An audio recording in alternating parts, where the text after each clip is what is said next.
Good morning, everyone, afternoon or night around the world. Welcome to the Boneyard podcast. Today we have Escobar nominating himself to for the NDC on the Transparency Commission. I'm your co-host Sus, and I have with me our host Billy Bones, and of course our well-known in the ecosystem guest Escobar. Escobar, go Hi. ahead. Morning. Good How's morning. Good everyone doing? morning. Happy to have you, to be honest. I'm excited for this, and let's hit it. Sure, let's go. Hi, Good Billy. morning. Good morning. Good morning. Good afternoon. Good evening from wherever you are. Today we got Escobar, and we'll be talking about everything that he's doing in the near ecosystem, and most recently nominating himself for the Transparency Commission for the NDC. I can't speak English today, even though it's the only language that I speak. But I'm going to shill this really fast. Um, Escobar, you want to talk about real quick while I do that about how you found Near, how you started working in Near, and all that good stuff. Like, how did you get started in Near? Oh, yeah. So I started here is like on February 2022. I started as a one of my friend. He used to be a whale in near NFT ecosystem. He is one of the bull monster holder past the back the day, but now he's away from the ecosystem because after the Luna crash, he's down bad. He lost 90% of his assets. So he just hand over some of his NFT to me now. And I'm running all in the ecosystem with all the activity that I can do around. So February, I started as just a DJ, flipping the NFT. That's all I know. Then on the March 5th March, I remember that I start to apply as a moderator for a project, Flipcoin project, and yeah, work for free, of course, at that time because I don't have any experience. And by the time it just grows, maybe I can say that a changing moment is when I get hired by the Classic Kangaroo as a community manager, I guess. That's the moment that kind of I don't know. I just feel very happy with that because when I work, I start on the space. I'm aiming to work for them, and since that day, I thought that everything just come around after the classic angle. Yeah, I think that explain the why I jump and how I can know near protocol. Yeah, that's awesome. I mean, I think I had a similar um, way of entering the Near space. Me, it wasn't because I knew somebody and they didn't shill it to me. It was more of I was just looking for games, you know. Um, and I kind of found it late 2020, but I didn't really get involved until like 2021, same time you did, and I didn't become a moderator until like February, about the same time as you, and it just kind of took off from there. And then I think the beginning of this year, I ended up leaving my job and I'm doing full time Web3, so it's very similar to what you're doing.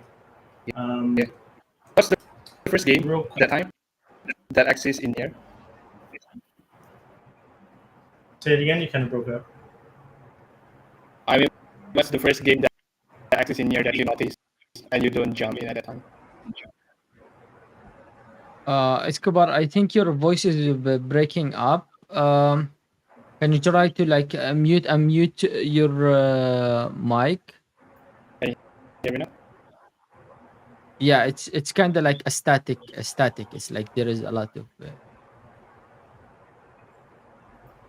How about now? No, no, it's breaking up. Wait, let me try to pull you in and out again.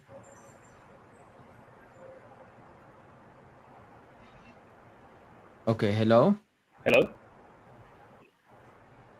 Yeah. Um. Much better? Yeah. Yeah. What was your question? What was your question again? I just curious what's the first game that Billy found out at that time, but he didn't jump into the space Oh until yeah, I 2020. thought that's what you said, but I wasn't sure. Yeah, when I was first started playing games, it was Metamon actually. Oh, Just looking for a Pokemon game on chain, and that's what popped up. I mean, I think I played like two or three before that, but I think that they're just complete crap. They were shit, and I didn't like them. And then when I found Metamon, they had a whole thing going on with them, but they've been quite quiet lately. So I think that they were going to go to sleep for a little bit. But yeah, it was Metamon, and I was working for them for almost a year. And yeah. I I didn't even remember. know that people got paid to be moderators, or that to sit there and hang out in Discord and help people Yeah. out and play games and stuff like that. I didn't think people could make a living off of it, and now here I am, kind of doing it. Mhm. It's a little bit different now. I'm not just a moderator, but it's a little bit more going on. But yeah, it's very similar to what you're doing. Just came and hung out, and then started moderating, being community managers and stuff like that. But you want to talk about more how you became like full time? Like how was that transition? That's kind of a crazy ride, isn't it? Yeah. It's pretty crazy actually because you leave all the stable job that you have, right? The stable income that you earn monthly. But I thought that um, after 1 year in the space, I thought that if I don't leave my job, my full-time job at that time, I can't really focus on what I'm building in the space, right? So I have to wake up like 6 a.m. in the morning and sleep like 2 a.m. in the morning every day. It's like only 4 hours sleep. I just don't feel like it's healthy for myself. At the same time, um, yeah, I just lost my patience about coffee at that time because yeah, I love coffee, but what else? After all the journey for 7 years, what else? What can I do with the coffee, right? Then once I jump into the cartel core team, I know that there's something that I can cook up with, also with the same industry but a different uh, verticals now. So yeah, I just decided to quit at that time. Even I know sometimes I can lose everything in one day. I can lose my job in just in one day. But yeah, if you don't take the risk, I thought that you won't grow, right? So yeah, just take a risk and grow and try to make it. Right, it's pretty crazy. Your mic is still. I can hear what you're saying, but your mic is still kind of staticky and breaking up. You wanna take a minute and check your mic connections and all that stuff. Sure, sure. Let me join for my Yeah, phone. yeah, Let me try. yeah. Okay. Okay, while Escobar coming, I will share how did I join the crypto space. I actually entered through gaming. It was of course play to earn business model. I entered the play to earn actually because uh, cousins of mine they told me, "Hey man, do you know that you can actually earn money while playing game?" And I used to game. I game 12 to 15 hours a day. I have no issue. I'm a really sweaty gamer. You know, when I'm the real definition of sweaty gamer. Like you will find me sitting on my chair for 15 hours sweating so hard playing game. And then I joined. I tried to play couple games. I started making money actually from the games. I invested in Axie Infinity, and that is like I probably remember that was like the highest investments I ever put into crypto, because I had to buy my team back then with like. Oh, that was not the highest. Actually, that's not the highest. The highest one was other game, $6,000. But I think I bought my team as at like $3,000 or something. The Axis, which I actually made in like 20 days. Imagine how crazy the earning was in Axie Infinity, man. Also trading in the market.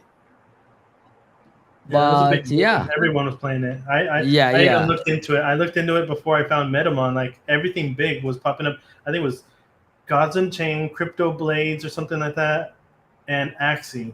But then when I was trying to get into Axie, it was pretty high, and to build, on the floor price was $90 or $89, Yeah. and you need a team of three, right? So I'm not spending damn near close $300 to try the game. Like, can I just have You a know, trial? Can I play? And then when I was doing research on it, I was trying to get into it. I was like, should I spend this $300? And people were saying, read up, find your team, because if you just get anything off the floor and then your team don't work, you kind of you're not screwed. gonna earn. Yeah, Gonna yeah, sit there. yeah, It's yeah. yeah, it's not gonna earn. You're not. There's no point in it. If I guess I just wanted to play the game and lose all the time and not earn any money, I guess so. I could have played, but I think the point of me getting into like crypto and gaming and Web3 basically was to play the game and then earn 5, 10, $20 a week. Like I had a full time job at the time. I couldn't sit there and grind all day. So if I made, I think with Gods Unchained, I did make, 10, $20 a week by playing the weekend rank. You would get an airdrop and stuff. But Yeah. I wasn't familiar with crypto, and NFTs and tokens and all that good stuff. So my airdrop I think was like less than $100. And I played from like the summertime until the airdrop happened. I want to say in the beginning of that next year was 2021. And then I was getting very heavily involved with Metamon. So it's just like when everyone got their airdrop, oh man, everyone was going crazy, and everyone was streaming. They had a stream team going on, and there was a few stream teams. And then I got really, kind of shifted towards like Metamon. But anyways, Escobar is back. Did how are we having any luck with your mic? Yeah, sure. Can you hear me clearly now? Yeah, Perfect. yeah, perfect. Okay.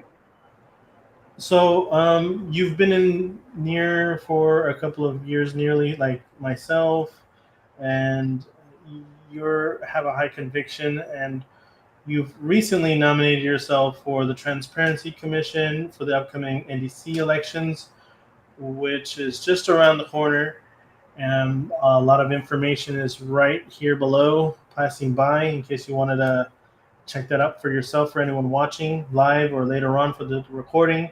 But what I wanted to know, the question I wanted to ask you was, why did you nominate yourself? I mean, I kind of got the general gist of why everyone's nominating themselves, but um, why did you nominate yourself, and why did you pick the Transparency Commission? How come you didn't pick the other two houses? Well, um, pretty tough. I mean, why I nominate myself is just because the first point is the transparency commissions need someone who are a have a integrity on that. I thought that that's the core value of being a transparent guy, being honest to the community, even though it's very hard. Maybe like to say that sometimes we have to call out someone in the public or maybe in the DM. We have to reach out to someone for that, which is that's the highest barrier that I have as a person. I don't really like to do that, but I thought that the space just really needs someone who are very honest and also won't break their integrity for anything else because I don't know. I joined without expecting I'm going to sit there as part of the TC, but there's only 2 points. The first one is I just want to see the right guys sitting on the TC because they are the one who work as the security for the House of Merit Council of Advisor. And the second point is let's just make this as a history for the NDC for the year, right? Like this is the first elections for near about the NDC. So I just want to be part of the history. Either I win or not. Either whoever who gonna see that. I just wish that there's a transparent guy who holds on his integrity to do that. Yeah, I think that's all. Even though I lost that, I still want to have the TC or the NDC to grow that way. Just being transparent to the community. Mm. Yeah, that's awesome. I think we need more people like yourself with high conviction and who are transparent and overall trustworthy, right? I mean, that's what the Transparency Commission is about. Yeah, So, I was expecting a lot of OGs like you, maybe like AVB was nominating for this TC role as well because I know that you guys have a huge reputation in the chain. and you guys have that integrity as well. I don't know, maybe just like you guys don't like to be part of it, or maybe you guys maybe love to build more in the projects, or like, yeah, like this as a Twitter space host. I thought that, yeah, because I don't think a governance structure is for everyone, but I hope there's more people who nominate themselves, right? It's just like one day left, to be honest. Yeah, I think there's one day left. If anyone's going to pop up out of nowhere, I think I saw a few recently, yesterday and today. So there's going to be more. So at first, it seemed like it was slim pickings. Like there wasn't many. Like I think House of Merit only had like 9 or 10 nominations, and there's 15 seats. Now, if you go look at it, I think there's like 40. And there's quite a bit. You have It's you quite have a a lot, choice. yeah. Yeah, that's filling up. So you're gonna have to make a decision and look at who's running. And quite honestly, some of these people, some of these OGs, I have no idea who they are.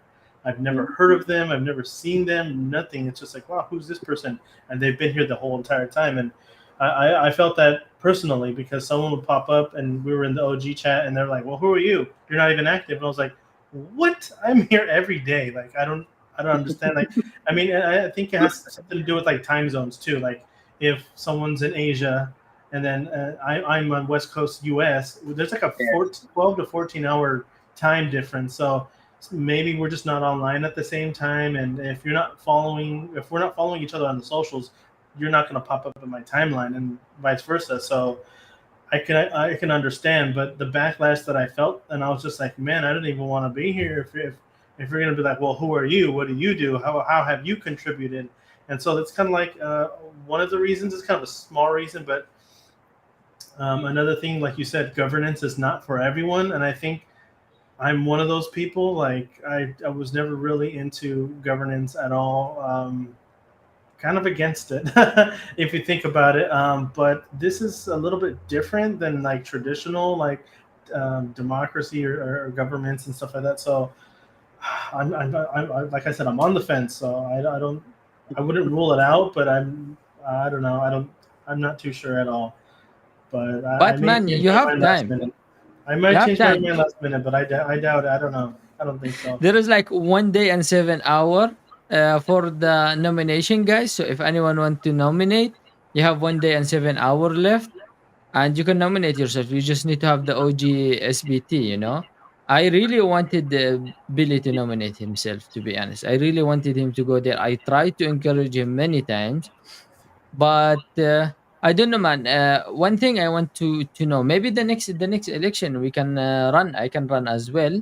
Thanks for mentioning me, by the way, Escobar. But I mean, if you guys, for example, you, Brando, and Delir, you're gonna do a run, and you guys were elected, you cannot run again in the second governor, right? Which is after 6 months. You cannot re-elect yourself again. Mm-hmm. So that's like one time thing. Is it one time thing, or you need to rest for one more election and then you can, next year go again? Okay. To be honest, I'm not sure about that yet because I haven't think that far Mhm. because Well, I'm just preparing myself for this one.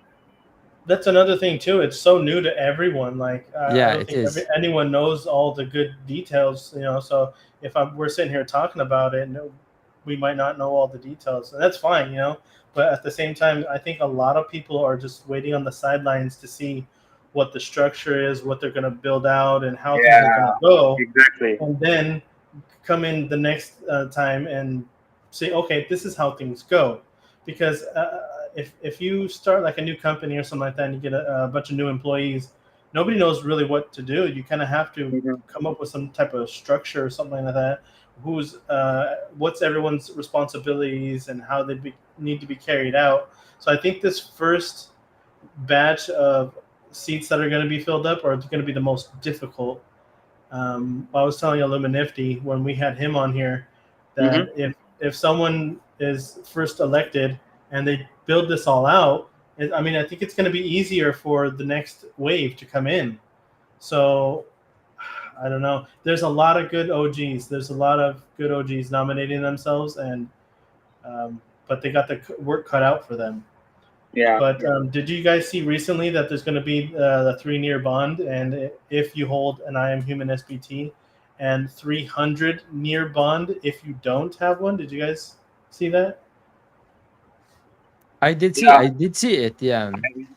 I saw that. That's why, because I don't think that a lot of our community members, which I can reach out for now, have a three 3 year in their wallet, or maybe that won't be easy for them. So it's a nothing to lose movement for me. If I get a vote, it's fine. If no, then it's fine. As long as the governance and the NDC V1 can be live as soon as possible, we just need to support that, right? It's yeah. I think that's the main goal. Yeah, I mean, it's just to slow down bad actors. If someone's going to come along and try to, I mean, we've seen it before where people were trying to vote, and if it's a .1 near bond, I mean, that's like nothing, and then you can get 100 votes and replicate it. I'm not sure where Escobar went. If Yeah, he's yo, I'm here. I'm back. um, but yeah, if it's 300, if you haven't KYC'd, plus it's 300, you'd have to be a rich person to try to rig this. So it's just trying to slow people down. There's probably rich people that do want to rig it. I don't know, but you become blacklisted, and I'm pretty sure just like any other election, they're going to go over the votes afterwards Mhm. and see who's doing what, and you'll eventually get blacklisted. I haven't dug deep into like the blacklisting thing, but you can appeal your blacklist. Let's just say I don't know how you would look suspicious doing this, and you're completely honest and get blacklisted and need to appeal it. But uh, yeah, it seems pretty fishy if you get blacklisted in the first place. But you can check your status, and if you do want to vote and you don't have it yet, you can check the I Am Human site now. And all you have to do is KYC. If KYC is a big problem for you, then you just won't be able to vote. It's not a huge thing. I Um, have one thing. Sorry to cut you off, but but it's something about the blacklist just doesn't make it's a bit confusing. Because, for example, my wife has a wallet. I made a wallet for her. I think she won a giveaway one time in the Nico Morning Show, an NFT. My the sister of my wife as well have a wallet. I made it for her as well because they both like join and try to participate in the Nico Morning Show. My neighbor as well have a wallet. I tried to onboard like all of them. I onboarded them into near, you know, and then all of them is KYC. But if you like look at the activities, well, it's obviously coming from my main wallet because I'm helping my family member and my friend to set up their wallet, right?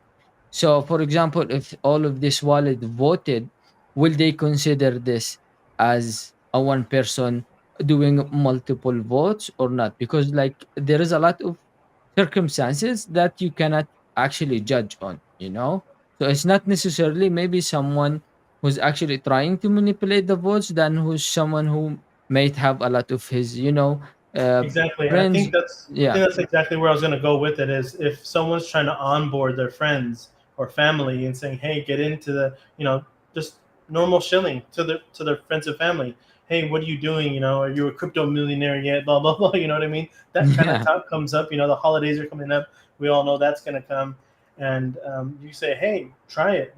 Make a near wallet. It's easy and it's cheap. I'll do it for you, and I'll teach you how to do it and stuff." I think that's the only fishiness that will pop up is like that looks fishy, but then you can appeal and then explain to them, hey, I'm so and so and I have an SBT.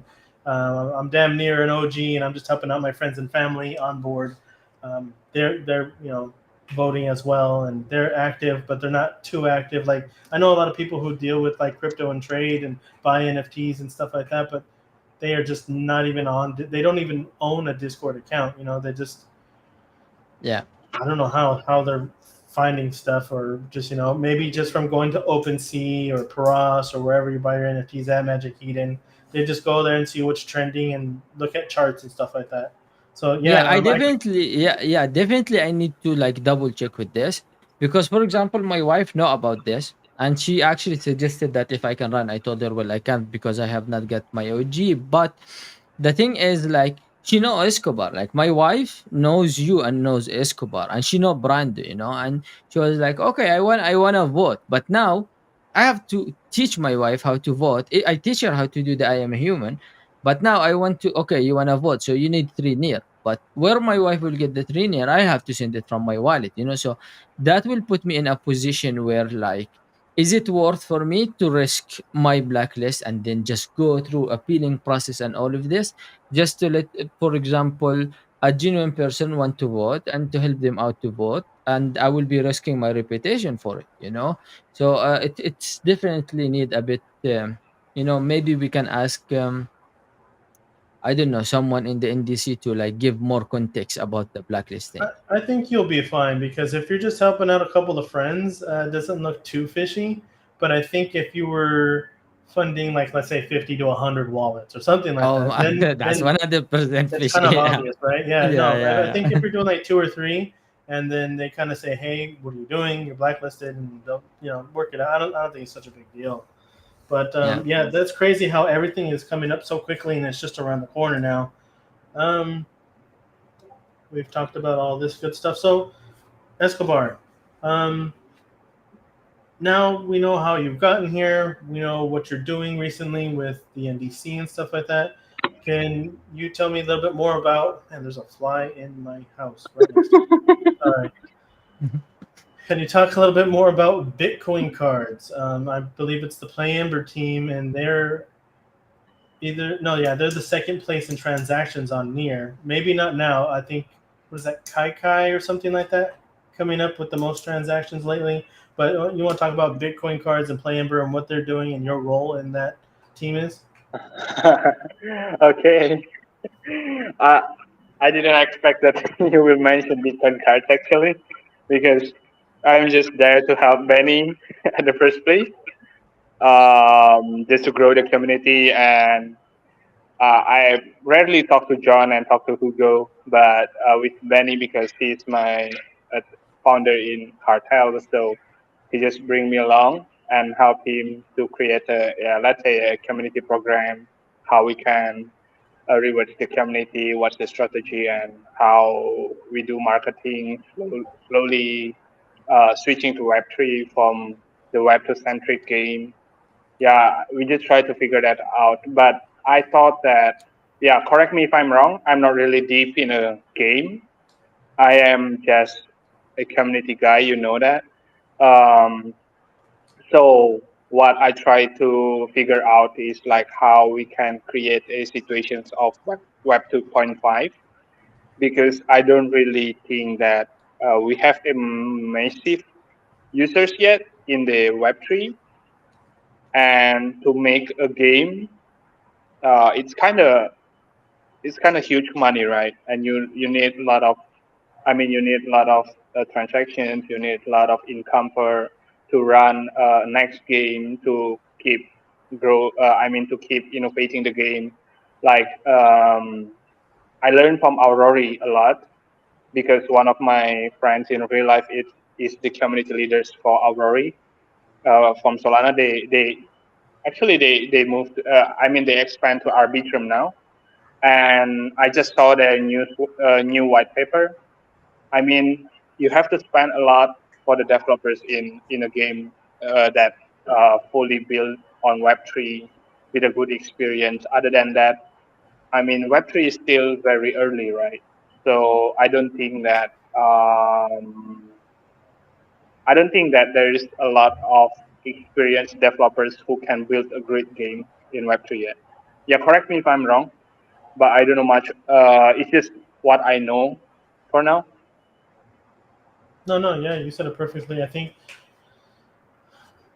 what happened in the last bull cycle, it was a little bit where you don't want gaming to go. It was more just like a play to earn bubble, like where everything was really good and then everything was kind of bad. It just kind Hmm. of the bubble popped. So I think there's a lot of good devs building games right now. But the thing is with gaming, like I tell everyone all the time, game development takes longer than regular development. If you're going to build like a staking platform or some other type of deal, it might take anywhere from a couple of weeks to a year or two. But gaming, some of these games, like if you're looking at traditional gaming and PlayStation and regular PC games, some of these games took like 5 to 10 years to make. Mm-hmm. And if I think when people are building a game and are more like indie developers, they're not creating like AAA games. They're just saying, "Hey, I love games, and I'm a game developer. I'm gonna make a game, and I'm gonna do a mint, and it might all be good, and it might be hype." And when that mint happens, and they sit there and play that game, and it's super super alpha, the games can go through a lot of changes. And when people play these games, they say, "Hey, this game is shit. I don't want to. I want my money back, but it's your token. There's no refunds in crypto." I mean, sometimes I think very scarcely. I think I see people getting refunded. Say, "Hey, your project's closing down. Whatever's left in the treasury, we're giving back." It's happened. I've seen it happen a few times. Believe it or not, they aren't all complete rugs or slow rugs. A slow rug can sometimes is not like a bad thing. I mean, the team tried their best and they're done, and so your investment is gone. There's Mm-hmm. nothing you can do. But yeah, the way gaming is going and people are building a ton of good games, and I think this next run is going to be better than the last. I mean, history shows, the charts, they go higher than the last time every time. But yeah, there's a lot of good stuff coming out, and I can't wait to see it. And I'm excited for it, and I think it's awesome that Play Ember is on Near, even though it's called Bitcoin cards. I Yeah, think it's a marketing thing, right? Like everyone exactly. trusts or knows Bitcoin better, but if it's bringing transactions to Near, I guess it's still a dub, right? Yeah. It So, is, yeah. what? Have you watched Gran Turismo? It's the new one, the No, I latest haven't. Gran Turismo. Okay. So, yeah, it's a Gran Turismo is a game that been built like uh more than 10 years, right? Like Oh even yeah, they I played the original one. I remember the game. Yeah. okay. So there's a story about the real racers who are playing the Gran Turismo, and he turns out uh, running a real racing car. He really raced in the pitch, and he really make it as a racer now. I think he's a professional racer now. I know he's 31 years old now. So yeah, I mean, game needs a lot of time to build, to be honest. And what I don't know, I just spend a lot of time on game stuff lately. It's just because I have to do some research about why the Bitcoin cards have a lot of tractions, right? Why people are interested in Bitcoin cards. First, what I can see is just it's easy to earn, even though it number is like 0.0000 dollars, but people like earning, and also the game moving very fast, right? We don't have to wait for another player to play. We just can play with yeah, we can just trade with computer, and we just can play anytime. We have the collectibles item, which is the cards is collectibles. And also what I can see is people just like playing something very fast, and they don't have to wait for another players to play, I think, rather than you have to play everything for player versus player, which is it spend a lot of time, right? And you have to wait. That's the issues, I guess. And um, creating a token for a game, I don't think that um, it's good in this current market. Maybe you can just use a native token that a chain have to play the game, right? Right. I think a lot of people have brought that up in the past where they said, does your game need a token? Does it? Most times it doesn't. I mean, some games like you look at World of Warcraft or maybe like a first person shooter, um, they kind of have like a currency going on where you can buy items and stuff like that.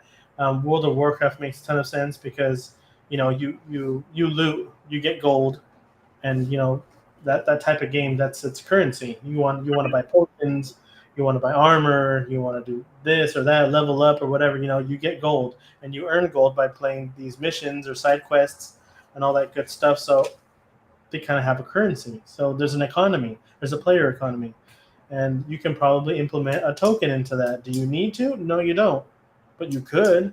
But Yeah. some of these games are just saying, "Hey, we're creating a token, and it's going to be the economy. It's going to pay the team, and this and this and this and that." Like, I don't know where these tokenomics came from, and it doesn't make sense half the time. More than half the time, I think so.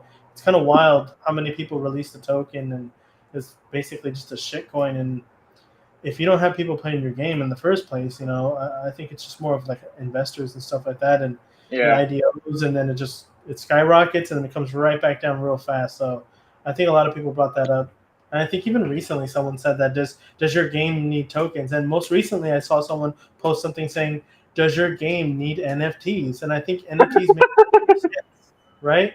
More sense than a token. I don't think a token really makes Yeah. sense most of these games, but then a lot of games can utilize NFTs. But Hmm. then someone recently just said that. So I mean, I don't know if he was just down bad or just trying to go viral and make some noise or what. But yeah, someone recently just said, "Does your game actually need NFTs?" You look at traditional gaming; they don't have NFTs. They don't have tokens. They're Yeah. making money. It doesn't make sense to do it. Why are you doing it? Well, it's Um, debatable. You know my input about this. It's very debatable. But I mean, there is. It's nice to have. It's not necessary.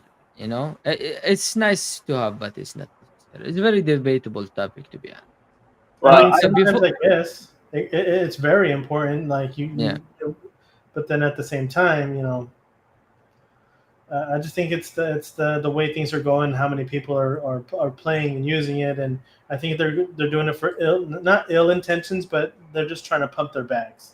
They're not playing the game yeah, because they enjoy playing the game. They're trying to pump their bag. So that type of deal, and then once it starts going down, they might exit and say, "Hey, well, I'm out of here. I'm not making any money, or I'm losing money, so I'm out of here."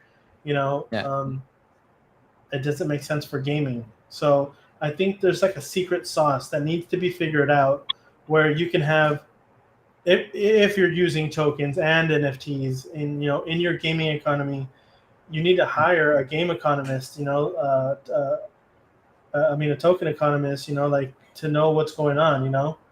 Um, It doesn't make any sense for you to create these tokenomics in a pie chart and be like, I want this much goes to the game, and blah blah blah blah blah. It's gonna Yeah, pay yeah, for yeah. everything. It's not. But to move on from that, if anyone is watching now or in the future, Seuss, if you want to bring up the Shard Dog link, Yes, I then want to actually try and mint my Shardog right now. Let's do that live. What do you think? go for it. Yeah. Okay. Um. Yeah. Give me a second to pull up the link. It's for some reason I can't see. Okay. Yeah, this thing is not showing on my. What do you call that, Billy? It's not showing on my end, so I can't get it up. Can I get the link? Okay, I will get the link from the YouTube. Yeah, yeah. For some reason, the QR code doesn't show. The options doesn't show for me. But let me load this up, and we can show the short. I can send you the direct link to it, but No, no, I got it from the YouTube. Let me share my screen right up here, and let's mint our short. so right there, I kind of There we dabble go. with pixel art. So yeah, there you go. Yeah, exactly. That's what it Yeah. is. So I that's dabble that's in that's actually really nice. I like it. I know you're a big fan of pixel art, right? Well, I wouldn't say a big fan of it. It's just video games were pixel art back in the day. So, and I think there are still some indie games that are coming out that are really huge on pixel art. If you look at Sea of Stars, they just released. They came out with a game a couple of years ago called The Messenger. So this is Sea of Stars is a prequel to it, and it's all pixel art. and it's indie games. It's just cheaper to do than 3D renders and all that stuff. So people use pixel art. I mean, you can. I paid $20 for the program to be able to do pixel art. So Mhm. uh, yeah, I've been making pixel art for probably a year or so now, and this one's obviously inspired by Super Mario Brothers 3. If you've ever played Super Mario Brothers 3 back in the day, Yeah, Super the paint Mario. I mean, job. anyone at our age would have been playing Super Mario like crazy. It is the game of our time, you know. I mean, until now, I would be down to sit a couple hours and still play the Super Mario. But anyway, guys, if you are watching this after the live, you can scan the QR code from your phone. I'm gonna show you that right now. So you will just have to pull up your phone and then just scan the QR code where you will see it, maybe in another phone or something. We will drop links as well on the comments so you will be able to see that as well. And that will take you straight away to this site. And then here, if you don't have a near wallet, you will be able to create a near wallet from the Shardog will create you a near wallet without needing to have any funds for it, right? I mean, you don't need to deposit anything. It's create the wallet and it's auto claim it and everything, right? Right, exactly. Shardog, they provide you with a very small airdrop. I think it's like a penny or less, whatever you need to activate your wallet.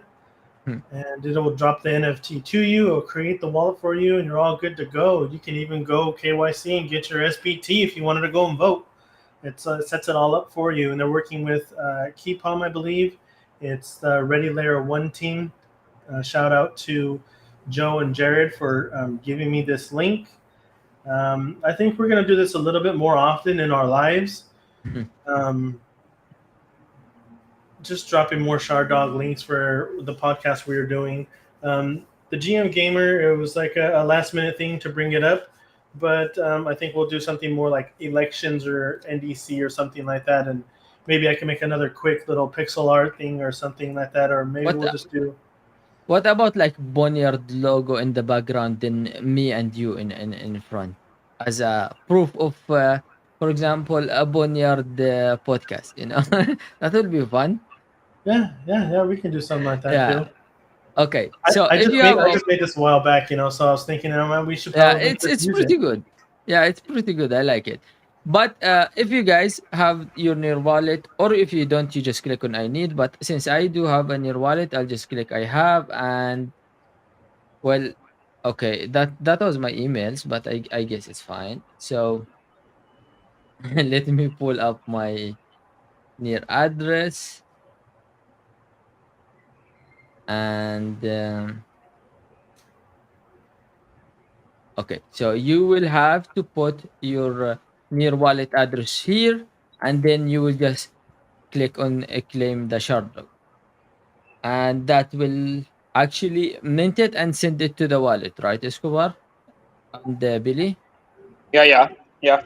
Hmm. So yes, so you get this little nice animation that success. You claim the shard dog drop. You know, check out Boneyard Gaming Twitch. Okay, that's nice. Yeah, so you can click on this one, and that will take us to the Boneyard Twitch, right? I didn't know it does that. Yeah, this is was that new because it give you some information here. You can also view it in Meet Your Wallet, Mint Base, and you can also check it on my Near Wallet. So I didn't even know and it then did that. yeah, if you want to learn more about what we are building with Shard Dogs, follow us on Twitter. Definitely, you guys need to follow them. They are OGs. They have been, you know, helping the ecosystem a lot. But this is a nice feature. Let's click on it, and that will take you. Yeah, that took me to the Boneyard Twitch channel. I didn't know that. Now I want to scan it. I want to. Yeah, this is pretty nice actually. This is I didn't very nice. ask them to do that. I didn't even know they did that. That's awesome. This is I think a new feature or something. I did mint a Shardog like I think 3 weeks ago. I don't remember I had this option. I don't remember I had this option. But this is um yeah, this is impressive actually.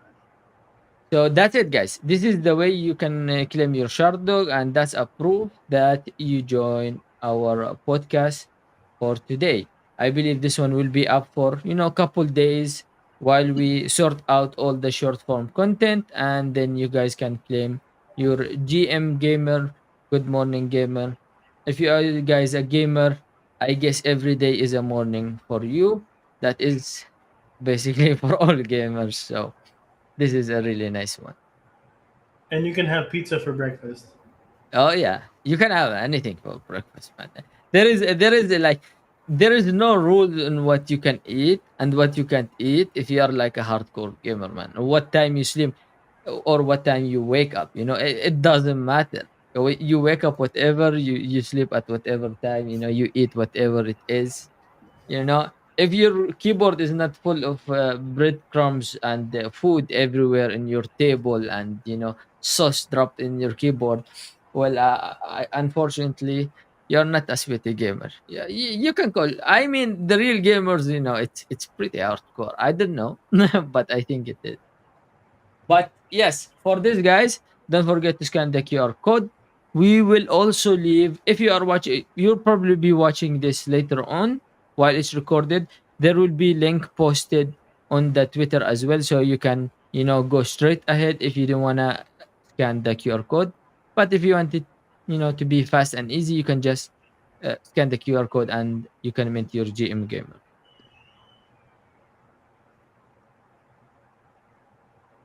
And I gotta log into Twitch. I'm not logged in on my phone, so I'll check it later. But that's an awesome feature. I didn't know. Like Hmm. that was new to me. I didn't know. I didn't scan the my own shard dog. I just knew it was gonna Yeah. work. I didn't test it out. The last one I did, but this one I did it, and I didn't know it was gonna redirect me to Twitch. That's awesome. So Escobar, just some more general questions real fast. We only got probably another 10 minutes or so to go. But I wanted to ask you, like, what is, since you've been involved in that crypto space for so long, and let's get your QR code up. What is like the worst thing? What is the worst thing that you've seen in crypto, like yourself, or if you just witnessed it and seen it from somebody else? Well, um, for myself, I think the worst things that I saw is just like you know we can be, I mean, we can earn a lot today and we can lose everything the next day, even though it's not because we got fired, but because our Discord was hacked. That we lost our job just in like one day. And it's kind of, I mean, even there's a hacker that ever comes to me and he asked me that, oh, do you want to work for as a community manager? We offer for like $200 a week. I said it's nonsense in this current market to have that pay. And he just told me, and I told him that, oh, I know you want to, you try to hack me. And he asked me back, why don't you join me to hack someone? I mean, that's something really weird for me, because you fail to hack me, but you try to ask me, and I mean, help him to hack everyone. Just send the drain wallet drainer link. I thought that it's kind of weird for me. And yeah, I mean, this space is weird because we can say that um, the market is not mature enough, and I mean, who are left now is just like a real builders. Either you are a real builders that rely into Web3, or maybe you are a airdrop hunter, right? So so for current market, I thought that it's kind of hard for now. I mean, So it's yeah, funny. I don't think even the airdrop hunter is active now with this market condition. They are yeah, like taking a break and resting a little bit until the market get better, because it is pretty hard one. I talk about it as well in my other podcast, but yeah, it's difficult for users and for project to actually to exactly. be market. Yes. I mean, do you guys join the say airdrop? I thought that Zeus may be doing all the tasks. Oh man, that airdrop was like that was not airdrop, man. They just give you a bit of tokens for transaction. That's it. But Man, you um, do you did all the tasks, but you got $10 airdrop. man, not even $10. You know what's the funny part? Okay, they let you fill up a form every day. You do task. Okay, Mhm. you get point system for them. There was like a point system for it. Okay, and imagine you do task for like 2 3 hours to get that points, and you have to fill up a form for each task you did, and like the whole thing. So you like end up doing the task for 3 hours and maybe another 1 or 2 hours filling up just a form. And I did it for like couple months, like 2 months, and I was like, nah, nah, nah, nah, this is not normal. But I know a friend of mine who did it since like for a year, man. It was like a daily thing for them. And imagine their ambassador program as well. Really, their ambassador program who like keep helping them and shilling their project, they give them less than $8 for like a year of shilling. And that was like it it was so bad, man. I think C scam was a trending number three trending in Twitter, man. It was like the backslash when this was pretty massive. But Mhm. I mean, I don't want to bash the chain that hard, but they did their community really dirty, man. They did them very very dirty. That's wild. I would think it would be a lot better than that. You know. It was Um, it was really bad. Ah, by the way, I have one questions maybe to both of you. I just like to know your perspective about this. We can see that a lot of layer ones popping out like after the Aptos. We have Sui, we have Say, and we have Injective. We have um, Venom coming, I guess. Yeah, Yeah. I thought there's five, right? But Mhm. I don't know. To be honest, I don't know what's the new layer one can over after the Solana and Near, because Solana and Near have fast transactions. Near have cheap transactions for NFT. I mean, every infrastructure in Solana and Near is quite ready for everything that you want to do for now in the ecosystem, like as a layer one. But why people try to? I mean, instead of people going to Near or Solana, maybe they will just consider to go to layer two, right? It Yeah. which is under Ethereum. I mean, there's no more options um, to for someone to go to. I mean, there's no reason for someone to go to another layer one other than Solana, Near, Ethereum. Maybe all the existing now at the moment. I don't know if you have another perspective of why there's a lot of new layer one trying to break the narrative about layer two, because layer two is quiet. I mean, Near and Solana doesn't need layer two because they are cheap, they are fast, and they are secure enough. But um, as we can see that the narrative of layer two is quite strong, right? Like everything is about layer two now. I mean, other Yeah. than Solana and Near. I just would like to know your perspective about why, what do you think about the new layer one, and how long we can see the narrative of the layer two. Yeah. Well, you wanna go first, Billy, or well, my perspective is I don't think we need layer two. The thing with layer two is it's just making a layer one better. In the future, I think it might not be around, or it won't be as relevant as it is now. Right now, it makes perfect sense, right? It's Mm-hmm. cheaper, it's faster, it's secure, more secure, all that good stuff. You Mm-hmm. want that around, right? But with these newer L1s popping up, they are doing all that. You don't need to use an L2. In the future, I don't think they'd be as relevant as they are now. I think I'm just going to stick with an L1, and I still use them. I'll still use them and stuff like that. Like I like Polygon. I like using it, and it is faster and cheaper and all that good stuff. But I think I like L1s better. I don't think the layers two will be around for very very long. Maybe they will be. I don't know. I'm not much of a techie person. here to play video games, but I have to try to understand the tech a little bit in order to utilize it. So yeah, I think Nier is one of the best for gaming, and I'm looking at Sui as well. Sui is kind of catches my attention. It was first like Aptos, but then I'm looking into the language they're writing it on Move, and I'm looking at Sui, and it seems to be better.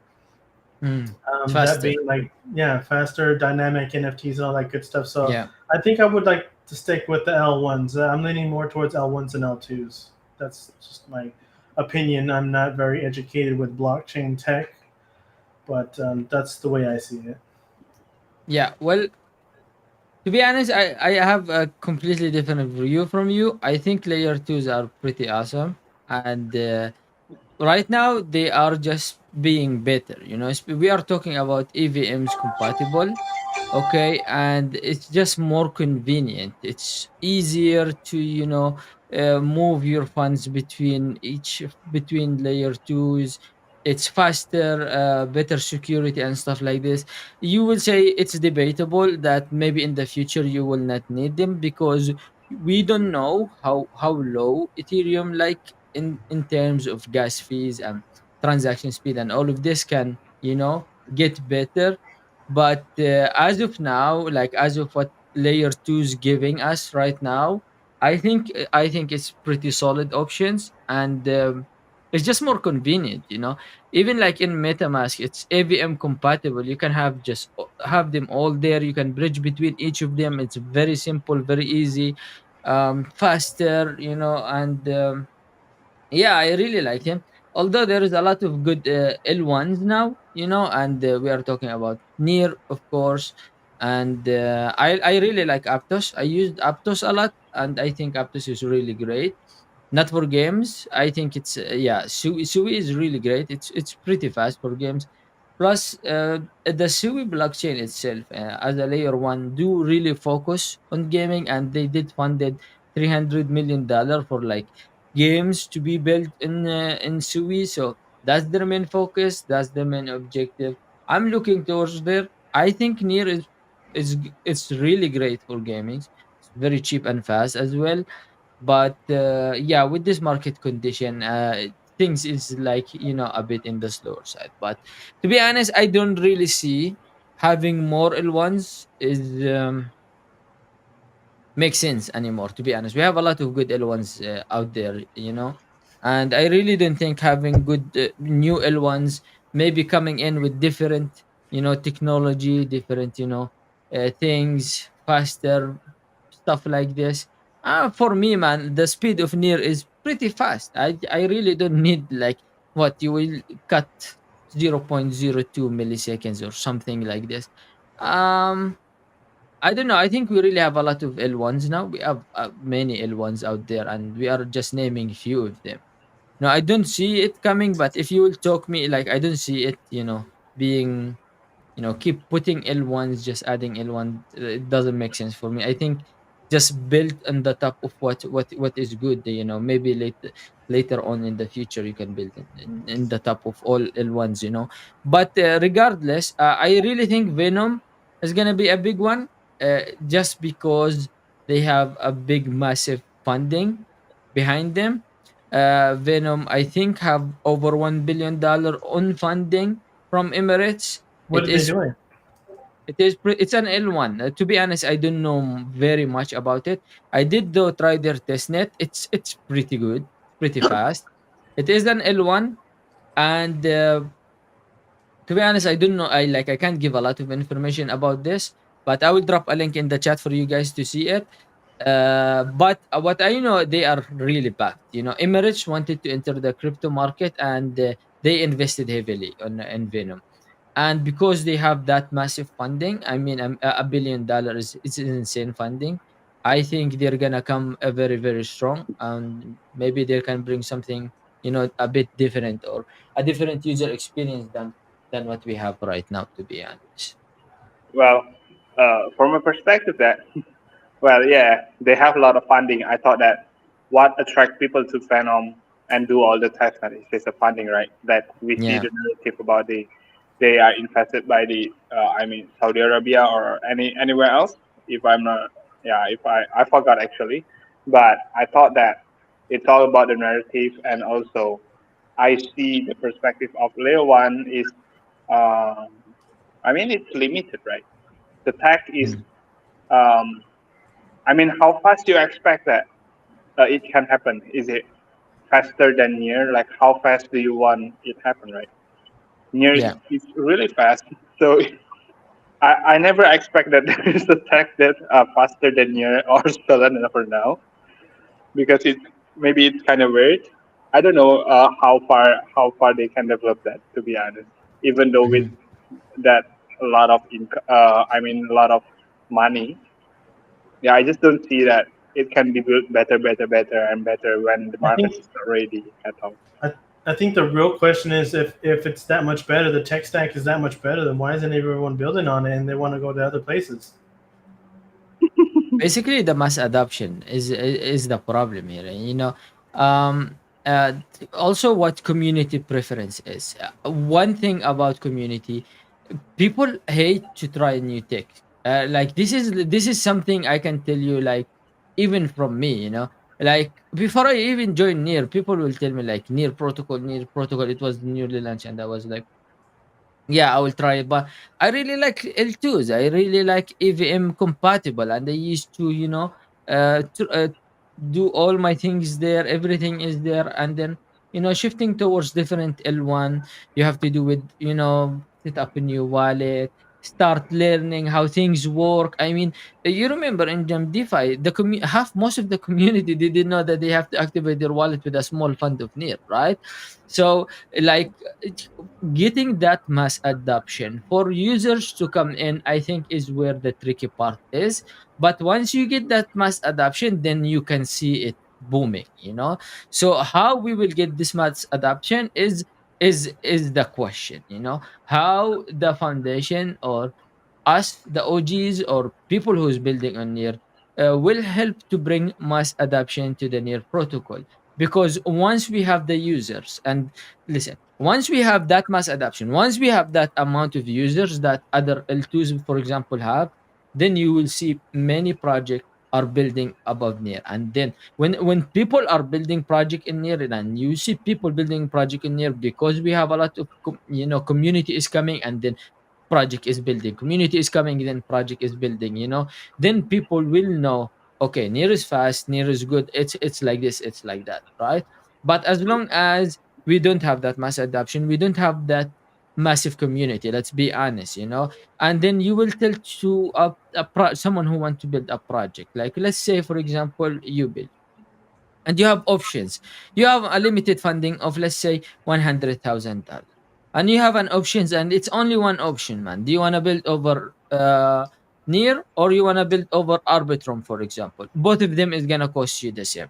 Near is faster, it's better for the project, and everything you need is gonna be all available for you as a builder. Okay, near is the right choice for you. But if you are as well thinking of like the adoption and how fast you can scale up your project, then clearly a layer 2 might be a better options for you. So it's debatable, but I think once near have that adoption, have that mass adoption of users, then we can see it reaching really really high. We can see it booming, Yeah, to be honest. I think APEC will be part of the mass adoptions, I guess. Let's see. Let's see this weekend how it's happened, because I saw that there's 15,000 tickets have been claimed. Hmm. It's like 15K in 2 days, so it's a massive rate.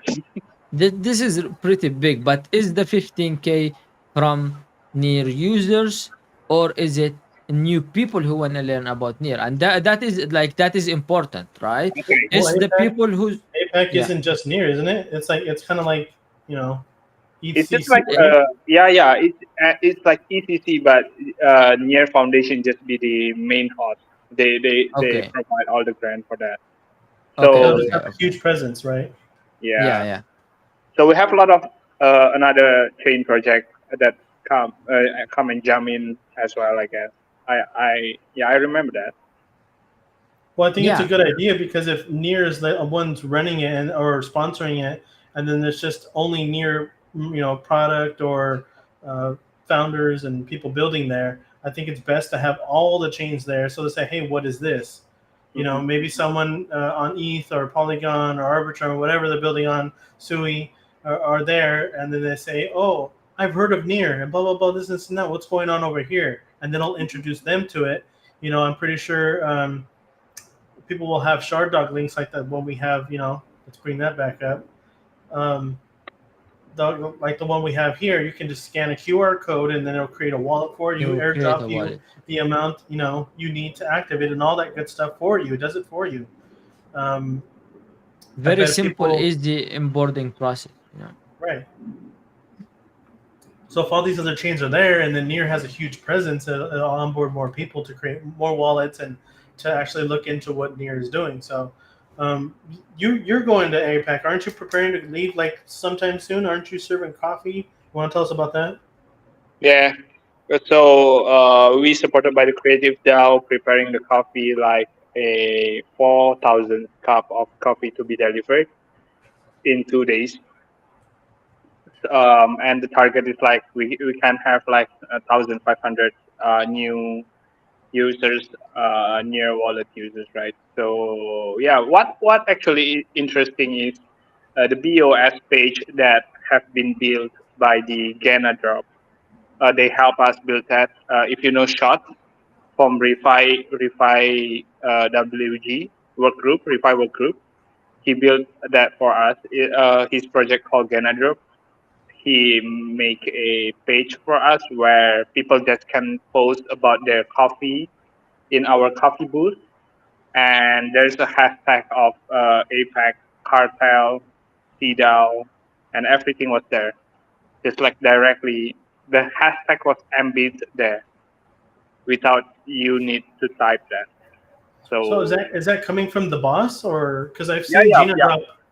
Okay. Oh yeah. Cool. Awesome. Yeah. Because I'm pretty sure Near having a huge presence there, they're going to have a lot of boss shilling there and utilizing it because that is the point of the boss, to get other chains to build on top of that. Hmm. Gina, I heard Gina drop. You can just fork it on yourself on Near Social. Yeah. I can do it. I could probably put this shard dog link in there, or just get the PNG, or it's a GIF. Get the GIF and drop it in there, and I can use Gina drop or whatever it's called, and start giving away NFTs that way. So that's cool, and it's on top of the boss. I mean, Hmm. I got to start learning how to fork those things and to be able to use them as well, and you know, use the boss more and understand what it is. That's the most important part. The OGs and the builders understanding what the boss is and utilizing it and shilling it and showing others how to use it as well. So I got to get Yeah. on that. But I heard of Gina Drop. Hey, That's Billy. awesome. Just a quick question. Are you going to NearCon? No, I Okay. don't. I don't plan on it. I wanted to go last year. I wanted to go last time. It was because they had a huge gaming presence there. I think that they said there was like 10 or 15 people building games. So now I'm not too sure how that's looking. I just hear that Near Foundation isn't supporting games right now. So yeah. Also too, it's a financial thing. It's a money thing to Yeah. be going to Lisbon. It's in Lisbon, right? Yeah, yeah, yeah, yeah. Lisbon. Well, I know it's kind of expensive to be honest. For me, especially from Indonesia. Yeah. I mean, I think for both of us, it's pretty far. Yeah. So the near APAC thing, the coffee thing, that's through the cartel, right? Yeah, exactly. Actually, the cartel now is building everything. I don't know. Either you want to call that as a Web 3 or Web 2.5, to be honest, because we try to. We have our marketplace ready, by the way. So we have our coffee Mhm. marketplace now, where people can pay with Near and people can pay with Stripe. They just need to log in, pick your coffee, enter your address, and you can pay with Near after that. And we have our partners like worldwide. We have, of course, Indonesia. We have one partners in Melbourne, currently one in Vietnam, and looking forward for another partner in US and Europe for now. Actually, we try Philippines, to. man. Sorry, Philippines. Philippines. Yeah, if you want to handle that. Yeah. But we're looking one for one in Lisbon as well. Maybe we try to prepare for NearCon, but let's see how the preparation goes on because it's quite close. It's like only in 2 months, so we have to prepare everything like start from now on. Yeah, that's. I'm interested in going sort of, but at the same time, it's just like, yeah, I wish financially, and I don't even have a passport. I think I'll need a passport to even travel. But real quick, we are at the hour now. It's been an hour 10. It kind of went by pretty quickly. But I did want to talk about the NFT work group. Um, more general questions. But before we ended up, I want to talk about the NFT work group. Do you guys have anything planned? How can people support? All that Oh, good stuff. Tell us about what you yeah. guys are doing. Yes, sir. I mean, we have been through a lot of meetings with some of the ecosystem projects. Like we are arranging something, a meeting with Meanbase, and also like Popular. But yeah, we just try to reach out to every existing project. Yeah, either it's focused on an NFT or it's a device, anything. We just try to collab with another work group for now, and in the future we are looking for maybe after the NDC V1 live we will try to support a project through funding. But yeah, the source is limited. We just can do our best to help the existing project maybe in V1, and yeah, after a few months we can consider to onboard projects from another chain. But yeah, of course the NDC have I mean the NDC need to prove that the NDC is a successful story for Near first, and I thought that a lot of projects will come and build in Near, right? Yeah, I think it'd be interesting if you guys can shield it to other chains and have that come and build on top of the boss. That'd be cool. I mean, Yeah, you know, but for now people will just I don't know. I mean, I have in contact with some of the either layer one or layer two BD team. The question is only if we want to jump into their chain or either we want to acquire a project from their chain to near. The only question is how many transactions that you have, like how many users that you have, and also how many grand that you can support. So that's the only main questions that people always ask right now from the BD team. So yeah, maybe acquiring it's kind of hard for now because people will just ask how many users that near have for now, right? yeah, it's kind of scarce right now. It's kind of hard to shill it. I think it's gonna take BD teams from Near Foundation. Exactly. I think a big project has to come and build on Near, kind of bring some resurgence back and revitalize the space. And maybe with the V1 governance, that'll change and things will be a little bit different. Yeah. But But to be very honest, I'm quite happy for the current BD team in Near Foundation.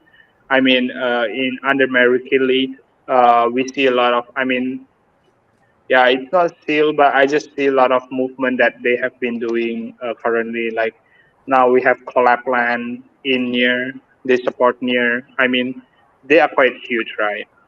yeah, And a verified bot that, I mean, it's pretty easy, and there's Ethereum BNB and everything there. And when you get near there, it just kind of push. Oh, what's near?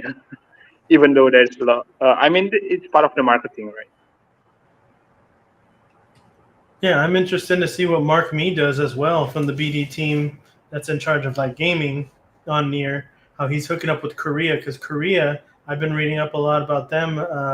They are one of the first movers or biggest movers in crypto gaming right now. So, they're teaming up with I forgot who they teamed up with recently, but if they can get whoever's making moves early and pushing Web3 gaming, and Near could be a part of that. Near might be another option. I don't think when it comes to gaming, it should be chain agnostic. I mean, you think you shouldn't stick to one chain. It should be the gamer's choice what chain they want to use. Like, so they should have like 5 or 6 different chains, whatever makes sense for gaming, and they should all be able to be available for me. Like, if I want to use ETH and I can afford those gas fees, or if I'm just comfortable using ETH, I should be able to use ETH. If I want to use Sol, if I want to use Polygon, if I want to use Sui, whatever, what other L2s I want, Near especially, like I hope Near can be one of those options, and whatever makes sense to the gamer. I don't think it should be agnostic to a certain chain. You shouldn't stick to one chain. Hey, we're launching on this chain, because they're funding us or giving us grants. That's all good, and it gives you a kickstart to your game. But I wish it was just a little bit more of an availability of what chain you'd like to utilize for the game, because at the end of the day, it's a game, and you want to play the game. And if you want to use the blockchain on the back end, that's awesome, even better.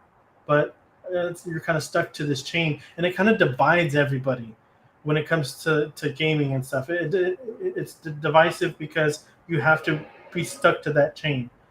And let's just say that chain's not doing well, or maybe this person doesn't like that chain, so they're not going to fuck with that game. So it's a lot of moving parts, and I just wish there was like one to rule them all, or like a funnel or something like that, where no matter which wallet I created, it will just push it through for me, or do the swaps in the background for me. And there isn't such technology yet, or not that I heard of. But I just wish that it'd be kind of like traditional gaming. You have an email, you have a bank account, credit card, you link it up, and then bam, you're playing. You don't have to worry about creating wallets and which chain it's on and all that good stuff. And maybe I don't like the chain that it's on. Like when I see something on Binance or something like that, I'm already turned off. I don't want to use it. So yeah, it's complicated to say the least. But we've been here for a good hour and 20. Do you have any more thoughts or anything you want to talk about? More NDC? Show yourself. Let's bring your QR code. No, I know that. I mean, NDC is gonna success. I really optimistic about that. I just love the response about the game, to be honest, because I never interested about game, to be honest, at the first place. But somehow I do some research, and I know that there's a lot of things to explore around the game, because I just saw that I just talked to the CMO of Sooner. They are a gaming incubator, and they are. I mean, they have a lot. They have a huge users. I thought that in Indonesia or in Southeast Asia, because they are doing something like Mobile Legend. If you know that, yeah, I've they heard of doing them. some. Sorry. I've heard of them, yeah. And Asia is, as I want to say, half of the gamers in the entire world. So Yeah, Asia has a huge presence in gaming, and exactly. I think in mobile gaming as well. So yeah, I think if you're into crypto, you should look into gaming at least. Like maybe you're not going to sit there and play the games all day, but it's great for transactions. You think about it, a lot of these games could do microtransactions, like Yeah, Bitcoin cards. Bitcoin that's cards, that's the it's thing. crazy. That's the thing, because to be honest, in Bitcoin cards, we can see that um, there is no intention to build a lot of transactions there, to be honest, because it's just an experiment there, and we only have 180 cards. By the way, it's not a shield, but I just like to share the experience that I have about gaming because I'm new. Then it's just crazy that we grow like now we have 1,200 members just in like 1 week, and all of them are very enthusiastic in playing this game, which is just trading the cards, right? Like, so we can. I just see that we don't have to make a lot of complicated games, but as long as it's fast and they have a lot of microtransactions, Yeah. people are happy with that. Exactly. I mean, I said all through last year when we started doing Twitter Spaces in the beginning of the year, it could be something like Candy Crush that sparks it. Exactly. We know that Exactly. these bigger Exactly. games are being built out, but those things take time. I think it's a little bit more simpler to build something like Candy Crush or an Endless Runner. What's it called? Temple Run. There's those games being made all the time, and they don't take 5 to 10 years to make. I mean, you can even just do like with crypto. That's what like people have to do is release an alpha where there's 2 levels, 3 levels, or something like that. Because the Temple Run, it's like or Candy Crush, there's Yeah. hundreds of levels. It goes on Yeah. and on and on and on and on and on and on, and it makes sense for crypto, right? So I'm Yeah. thinking something like that. It could work. It might work. It might be a spark. And the bull run, someone might make. I think someone's making a Candy Crush type game already. Someone's making endless runners already. So I think it's going to be interesting this next bull run coming up to see what people are going to release. Because if games are not releasing right now like crazy, like they were in the bubble, imagine they're just not spending money on marketing right now. They're putting their resources in a different direction to build these games and to be able to put them into marketing later on. Yeah. So when it's time to go, so yeah, games like that, mobile games especially, perfect. If you can do what Ember is doing, where people are using their credit cards and rewarding people, just like I say all the time, Brave browser. If you're stacking rewards or tokens or Bitcoin, Satoris, whatever, you're stacking up, and then at the end of the day, if you want to claim something, actually get an Amazon gift card or get this and this and that, you're going to have to be able to claim that with a wallet, and you have to create a wallet. That brings people in, say, hey, my $20 are there. I need my $20. I'm going to create this near wallet. And the same way with Brave. I think they want me to create a Gemini wallet. So I still haven't done it. I think I still have like 15, $20 sitting in there. And if I want that $15, I'm going to have to create that Gemini wallet. Or I think there's 2 options. I don't remember the other one. But if I want that money, I'm going to have to do that. So gaming is perfect for that as well. Sit there and play the game, watch some ads, and do whatever the game is asking you to do. Maybe you got to do some missions and stuff like that. You get your McDonald's money and you create a wallet and you start transacting and say, hey, I actually got my gift card in the mail today, or I got my digital code that I redeemed, and then I used it as a discount on Steam, Amazon, eBay, Starbucks, whatever your preference is that they offer. And you go and you use it and say, hey, this actually worked. And then you're going to go back to that same game and you're going to grind like, yeah. Candy Crush, you're going to sit there and you're going to play it for another couple of months and get your McDonald's. Yeah. So I think this last statement to close this, right? I thought that a lot of people try to competing to make a cool game, but a cool game at current stage doesn't earn any money, and that means that the company runway will be very short, right? They spend a lot of money, but they can't make any money. So it's better to make an easy play game, fast transactions, and it's just like very small transactions and what massive Mirza calls adoption. it toilet games. What? Toilet games. When you're sitting on your phone and you're taking a shit, Yeah, for that you're game. playing this game. You're gonna sit there and you're gonna play Bitcoin cards. Or the one I like that Amber's making is I like the truck one. I forgot what it's called, cargo trucks or something. What is the other one? The island one. Yeah, even now you play and earn that stats, right? For now. Raft Life. There we go. Raft Life. I think it's something like that. Maybe it's Yeah, called something and you different can now, and but you that's can the one. earn some satoshi for now. So it's kind of Yeah. you go to toilet and you earn some money. So why not? You're getting paid to take a shit. So it's been a good almost an hour and a half. Yeah. Escobar is running for Transparency Commission. The elections are just around the corner. If you look right here and scan this code, it will take you to his page. You can go upvote him. It is not actually voting for him, but it's just showing support that you are interested in voting for him and his nomination and stuff like that. His Twitter is up there in that left-hand corner right above Seuss right now if you want to follow him on Twitter. If you want any other information, it's down here at the bottom on this ticker, dates and timelines on everything. We got I'll a pull the shutdown link right here. If you want to details. scan this right here, it'll mint that. You can't see me, but it'll mint that little NFT right there, and it will link you to our Twitch, which I didn't know. Um, there's a Boneyard link up in that left-hand corner if you want to follow us on any socials. We have a Discord, we have YouTube, Twitch, Kick, TikTok, all that good stuff. Probably the medium that we don't really use, but Escobar is running. I may make a last minute ditch effort to run. I don't think so, but maybe. I don't know. I'm weighing my options.